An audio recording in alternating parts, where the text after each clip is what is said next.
Ihangane ariko ntusimbuke ino video. Kubona ubwenge ni byiza cyane kuruta kubona izahabu. Ni ukuri umuntu yahitamo ubuhanga kuburutisha ifeza nziza. Ijambo ryavuzwe n'umuntu kuva isi yaremwa kugeza igihe yatangiye no kugeza igihe izarangirira. Nta muntu uzigera umurusha ubwenge. Uyu muntu ni Salomo. Yavuze ngo kubona ubwenge ni byiza kuruta cyane kubona zahabu. Twese duhora twiruka tubyuka buri munsi dushaka imibereho. Niko ino si yacu duteganya cyangwa se niko dutegeka. Reka abantu benshi batekereza ko amafaranga ari aza mbere, ariko ubwenge bwo kuyashaka nabwo buza mbere y'amafaranga. Ntushobora gushaka amafaranga udafite ubwenge bwo kuyashaka. Ko muri ubu buzima bw'isi bidutegeka. Reka tube tubyirengagijeho gato. Reka dutekereze kuri nyuma y'ubu buzima noneho. Ese ufite ubwenge buzakubeshaho nyuma y'ubu buzima? Ubumenyi n'ahandi wabusanga. Ni muri kino gitabo.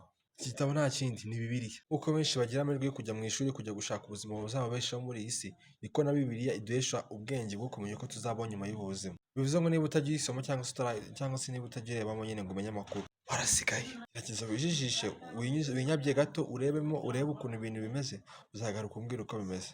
Reka ntabwo ubuzima buzarangirira muri ubu buzima turimo gusa. Nibizera Imana ugakiranuka, ukayizera, ugakora ibyiza, uzajya mu ijuru. Ibindi bisigaye uzabisome muri Bibiliya. Duhurireyo.